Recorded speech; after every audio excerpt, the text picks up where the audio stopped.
এক গ্রামে এক দর্জি থাকত। তার মনে ছিল অনেক স্বপ্ন। রাজা হবার স্বপ্ন দেখত সে। একদিন রাজপুত্রের পোশাক সেলাই করতে করতে সে ভাবে, হ্যাঁ, এই রাজরাজারা কত ভালো ভালো পোশাক পরে। ইস, আমারও যদি এমন একটা পোশাক থাকতো, কি কপাল করেই না জন্মেছি। রাজা রাজপুত্রের পোশাক বানাচ্ছি নিজের হাতে, কিন্তু আমি পরতে পারি না। হা ভগবান!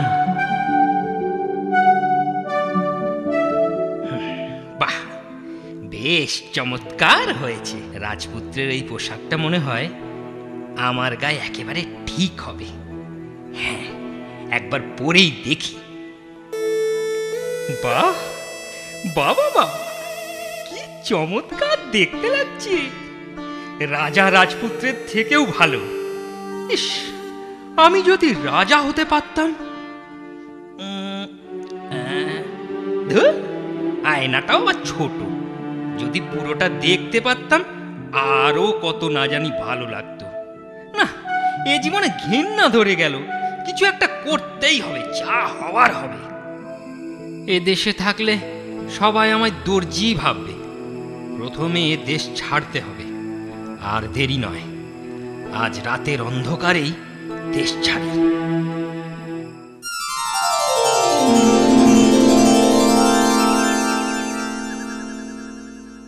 বাহ, মনটা বেশ একদম ফুরফুর করছে। আর এই দেশে কেউ আমায় দর্জি বলে চিনছে না। রাজপুত্রের পোশাক পরে মনটাও বেশ দরাজ লাগছে। মনটা যদি রাজা থাকে, জগৎ লাগে ভালো, এই জগৎ লাগে ভালো। রাজার ঘরে বিরাজ করে, তাই তো সুখের আলো। রাজার ঘরে বিরাজ করে, তাই তো সুখের আলো।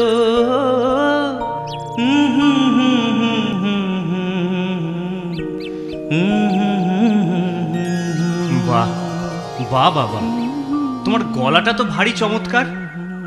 তুমি কোনো রাজসভার সভা গাইয়ে বুঝি? গাইয়ে নই, আমি এক রাজার সন্তান, রাজপুত্র। রাজপুত্র? তা কোন দেশে? সেটা বলা যাবে না। কেন? কারণ আমি অজ্ঞাতবাসে আছি। ও, তুমিও অজ্ঞাতবাসে আছো? তুমিও মানে? আসলে আমিও অজ্ঞাতবাসে ছিলাম তো, তাই। ও, তা তুমি কোন দেশের? আমি গৌরীপুরের রাজপুত্র। তা তুমি অজ্ঞাতবাসী ছিলে কেন? সে অনেক কথা।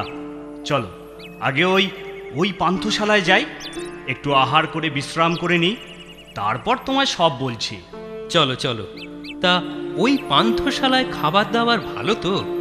বুঝতেই পারছো, রাজপুত্র বলে কথা, সব খাবার মুখে রোচে না। তাহলে তুমি কি করে অজ্ঞাতবাসে থাকবে বন্ধু? আমি তো গত 20 বছর অজ্ঞাতবাসে ছিলাম। 20 বছর? হ্যাঁ বন্ধু। এবার চলো আমরা আহার পর্ব সেরে নিই, তারপর আমার সব ইতিহাস তোমায় আমি জানাবো। চলো চলো চলো।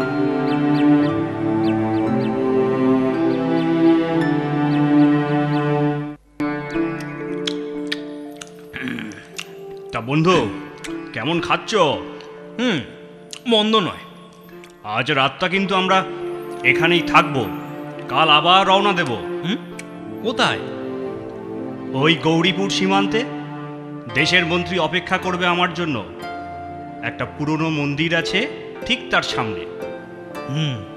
যত শুনছি তত আরো শোনার আগ্রহ বাড়ছে। চলো এবার ওঠা যাক। তাই চলো চলো।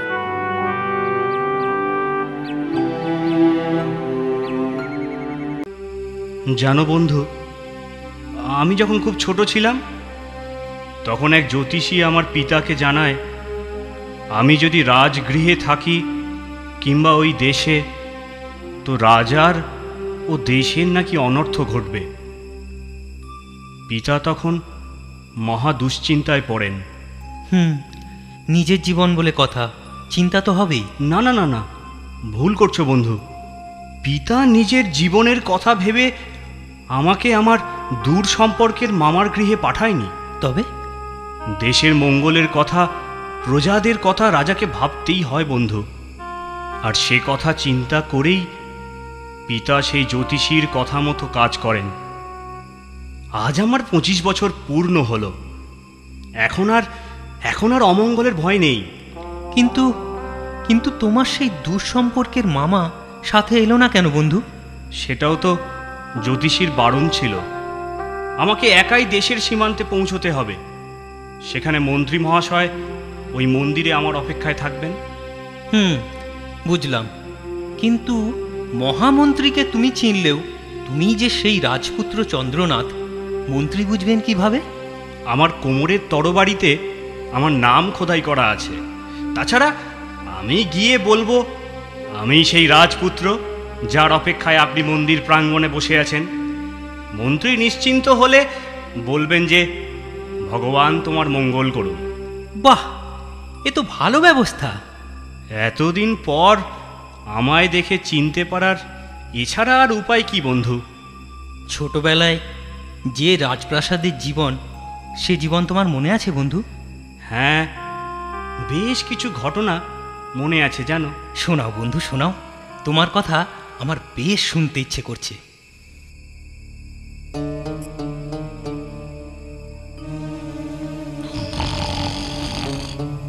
বাহ, বেশ নাক ডাকিয়ে ঘুমোচ্ছে। এই সুযোগে চন্দ্রনাথের তরবারিটা হাতিয়ে নি। ধন্যবাদ বন্ধু, ধন্যবাদ।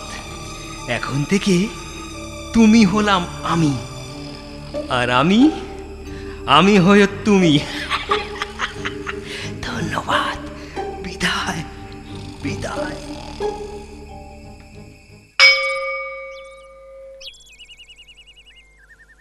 ওই মনে হয় রাজপুত্র চন্দ্রনাথ আসছেন। ওটাই সেই মন্দির মনে হচ্ছে। হ্যাঁ, মন্ত্রী, সেপাই সবাই আমার অপেক্ষায় রয়েছে। যাই এগিয়ে যাই। প্রণাম মহামন্ত্রী। আপনি যার অপেক্ষায় আছেন, আমি সেই রাজপুত্র চন্দ্রনাথ। আপনার তরবারি দেখাতে পারেন? এই যে দেখুন, আমার নাম খোদাই করা তরবারি।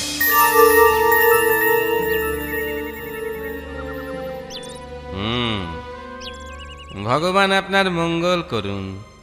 ধন্যবাদ। দাঁড়ান দাঁড়ান মন্ত্রী মশাই, কি ওর কথা শুনবেন না।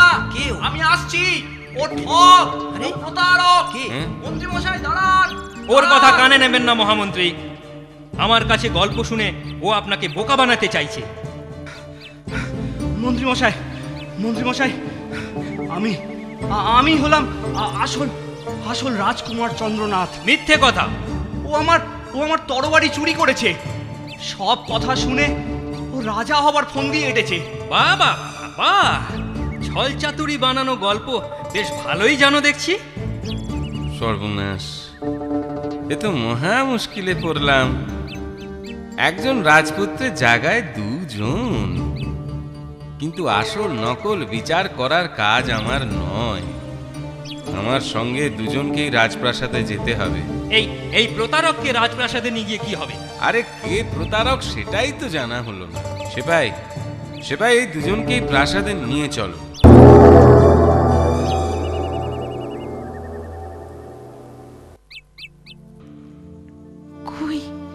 কই দেখি। হ্যাঁ মহারাজ, মায়ের চোখ মিথ্যে বলে না। আমার মতে এই যুবকই আমার সন্তান, আমার চন্দ্রনাথ। আমি তোমার কথা মানছি রানী, কিন্তু রাজার বিচারে এটা কোনো প্রমাণ নয়। তবে কি উপায় হবে মহারাজ? সে উপায় তুমি চিন্তা করে স্থির করো মন্ত্রী। মহারাজ, মহারাজ, আমি বলি কি, এদের দুজনকে এমন কোনো কাজ করতে বলুন যাতে এদের আলাদা করে চেনা যায়। কিন্তু সেই করণীয় কাজটা কি? মহারাজ, মহারাজ, আমি বলি কি, আমাদের দুজনকে কিছু পোশাক তৈরি করতে দিন, রাজপোশাক। রাজপোশাক তৈরি করলে কি প্রমাণ হবে যে পারবে সে রাজকুমার? এটা কোনো বিচার হলো? যে পারবে না সেই রাজকুমার। আমি তো পোশাক তৈরি করতে পারবো না। সে তো আমিও পারবো না। তোমরা থামবে, আমায় ভাবতে দাও। হ্যাঁ হ্যাঁ মহারাজ, আপনি নিজেই উপায় স্থির করুন। পেয়েছি, পেয়েছি, উপায় পেয়েছি। পেয়েছেন? পেয়েছেন মহারাজ? কি উপায়? এদের দুজনকে অসি যুদ্ধ করতে হবে। রাজপুত্র নিশ্চয়ই অস্ত্র চালনায় পারদর্শী হবে। যে জিতবে সেই আমার সন্তান। কিন্তু কিন্তু মহারাজ, অসি চালনায় তো মন্ত্রীপুত্র, সেনাপতি পুত্র এরাও তো। তা পারে, তা পারে, কিন্তু যে রাজপুত্র, সেনাপতি কিংবা মন্ত্রীপুত্রের কাছে হার মানে তার শরীরের রাজরক্ত আছে বলে আমি মনে করি না। ঠিক বলেছেন, ঠিক বলেছেন মহারাজ। তাহলে এ কথাই রইল, কাল সকালে দুজনের মাঝে তরবারি যুদ্ধে যে জিতবে তাকে আমি আমার পুত্র বলে মেনে নেব। মহারাজের আদেশ শিরোধার্য। এদের আলাদা আলাদা গৃহে থাকার ব্যবস্থা করা হোক। আর হ্যাঁ, কালকে যুদ্ধে যার পরাজয় হবে তাকে প্রতারক বিচার করে শুলে চড়ানো হবে। সেটাই হবে তার উচিত শাস্তি।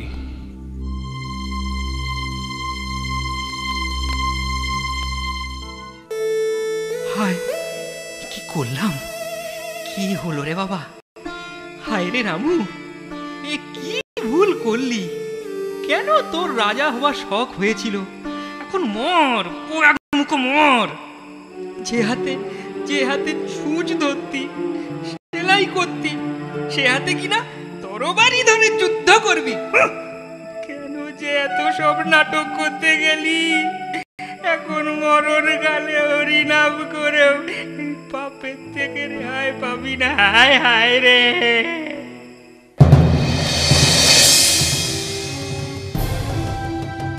মহারাজ, তাহলে অসি যুদ্ধ শুরু করার আদেশ দিন।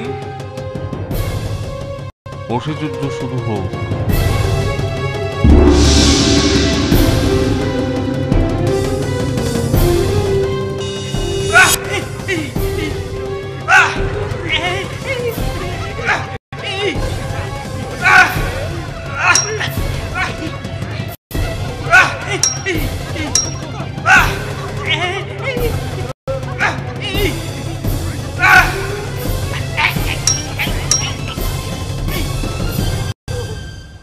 মহারাজ, আমি আপনাকে বলেছিলাম না, আমি রাজপুত্র চন্দ্রনাথ। এবার নিশ্চয়ই আপনি নিশ্চিন্ত হয়েছেন। চন্দ্রনাথ, আমি রানীমার মতোই নিশ্চিন্ত ছিলাম। তুমি আমার পুত্র, কিন্তু বিনা বিচারে রাজা কোনো সিদ্ধান্তে পৌঁছতে পারে না, তাই এই ব্যবস্থা করেছিলাম। মহারাজ, মহারাজ, আমায় ক্ষমা করুন মহারাজ। তোমার আসল পরিচয় কি প্রতারক? আমি এক দর্জি, রাজার পোশাক তৈরি করতাম। তুমি জানো না, রাজার পোশাক গায়ে দিলেই কেউ রাজা হয় না। এই মিথ্যে সাজা তোমায় পেতে হবে। মন্ত্রী, একে বন্দি করো। কিছুদিন কারাবাস ভোগ করার পর একে শুলে চড়ানো হবে। মহারাজ, চলো। আমায় আমায় ছেড়ে দিন, আমায় ছেড়ে দিন, আমায় ছেড়ে দিন মহারাজ, আমায় ক্ষমা করুন, আমায় ছেড়ে দিন মহারাজ, আমায় ক্ষমা করুন, আমায় ছেড়ে দিন মহারাজ। মা, মা গো, চন্দ্র আমার, আমার চন্দ্রনাথ। এইভাবেই মতলবী দর্জির দুষ্টু মতলব ধরা পড়ে যায়।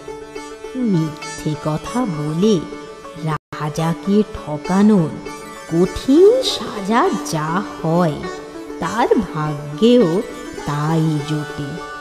নির্দিষ্ট দিনে শুলে চড়তে হয় মতলবী দর্জিকে। আমার কথাটি ফুরলো, নোটে গাছটি মুড়লো।